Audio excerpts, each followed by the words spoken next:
Hello, Blunt Truth. In this video I'm going to do a little comparison between the Leatherman Wave and the Leatherman Charge TTi.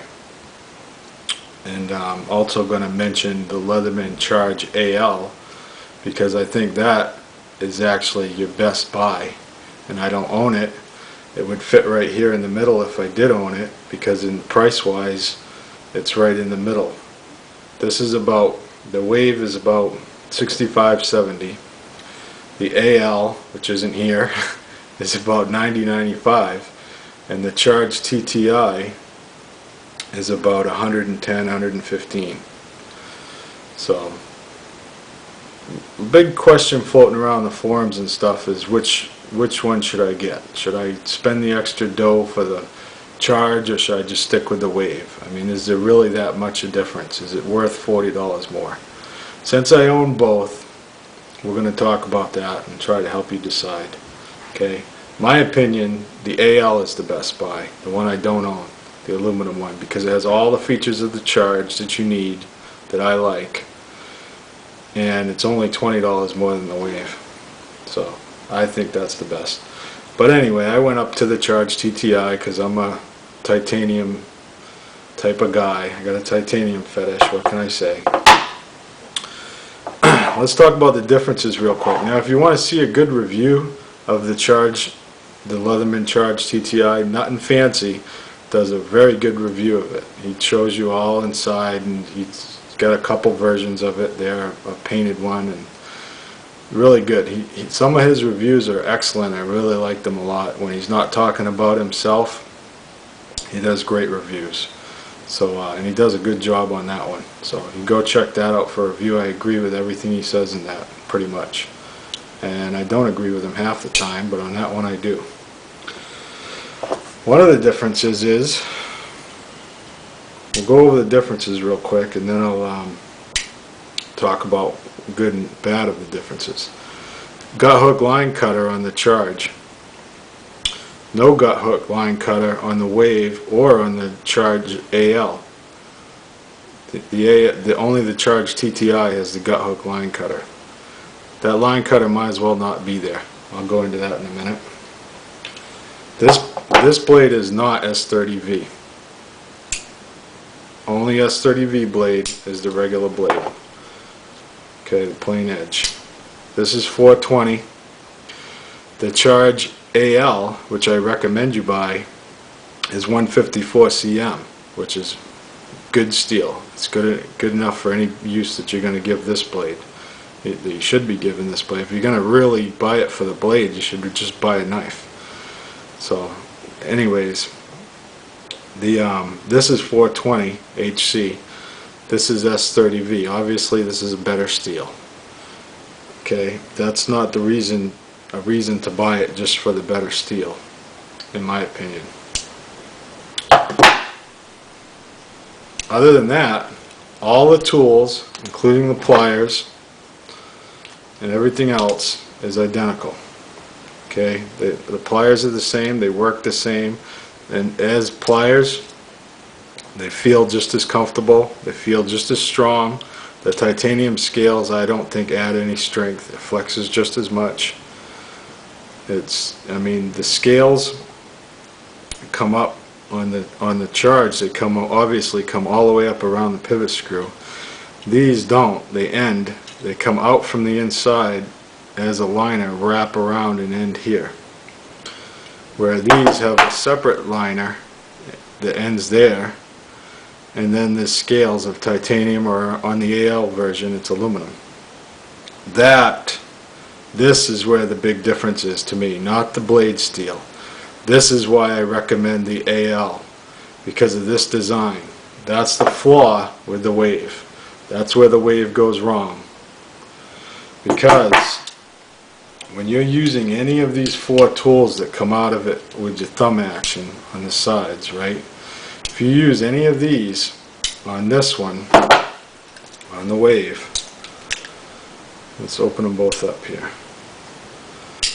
Use any of them, you got all kinds of jagged edges here. These side scales come right up to an edge.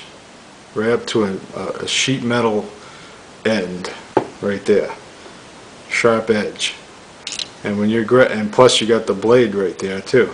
So when you're grabbing it to use it to push into anything with any of the tools that come out like this, very, very, very uncomfortable. And I've had this a lot longer than I have my Charge. I've had the Charge for almost 2 years. I've had my Wave for about another year earlier.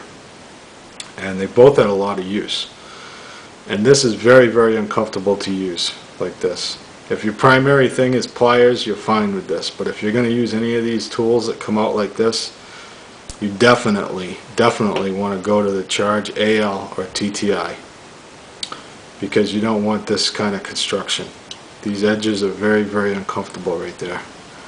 All these edges sticking up. Look at that. You know, sharp edge digging right into your hand when you use it. It's bad. This is all rounded out. It's all round and smoothed. Everything's really comfortable. You can push and use it well. It feels comfortable and rounded in your hand. Nothing sharp. There's a little bit of edge, you know, here and there where the blades protrude a little, but it doesn't seem to bother much. Not as comfortable as a real knife, of course, but way, way, way more comfortable than this thing. This is very uncomfortable to use hard like this, or even not using it hard, just using it period. Not comfortable. So every other thing is the same on the knife except that blade steel, and if you get the AL, you're getting a better blade steel and only spending like 20 bucks more than the Wave. Now I mentioned the gut hook line cutter thing. Alright, so the Charge gives you the Charge TTi, not the Charge AL. Gives you the line cutter gut hook. It doesn't work. So forget about it. See, it'll work, it'll cut. If you really pull, it cuts, okay? But you can just use the regular serrations and cut like butter.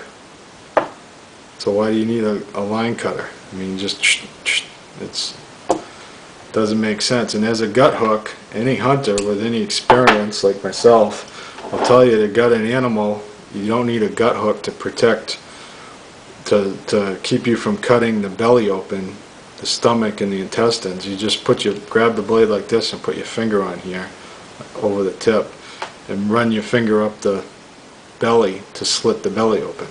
You're not going to go too deep. That's how we do it. So, I mean, you don't need a gut hook. The line cutter function doesn't work, so forget about that.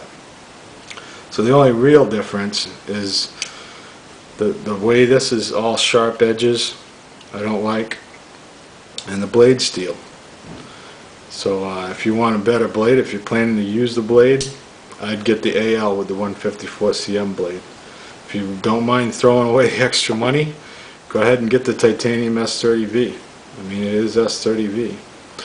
Now another big difference is that my Charge came with these. Alright, the lanyard, it didn't come with the lanyard of course, but the lanyard attachment that pops on here. So you have a lanyard on it that's quick disconnect. And a pocket clip.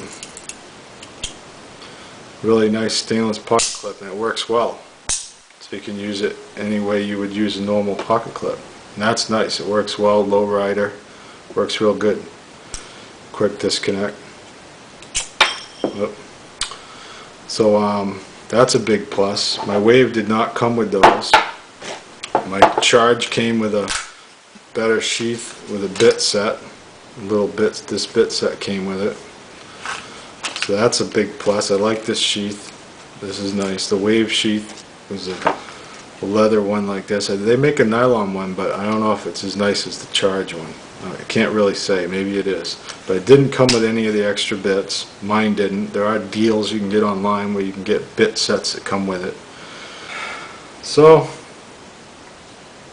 and really quick here, I'm not going to pull out all the tools because they're all identical. And like I said, watch Nut and Fancy and Cutlery Lover. Cutlery Lover does the Wave. I think he has a review of that that's good. And Nut and Fancy does the Charge TTi. And he does a good job on that review. So he'll show you all inside the knife, nice and close with his nice camera he's got and everything like that, so you can see it well.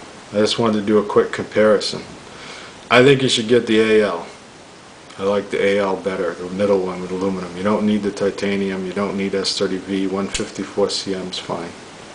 On part 2, I'm going to do an edge retention test on cardboard and dull both of these knives and see which one lasts longer and how much longer. We know S30V will go longer, but how much longer? So part 2 will be an edge retention test comparing these two blades. Okay? Thank you.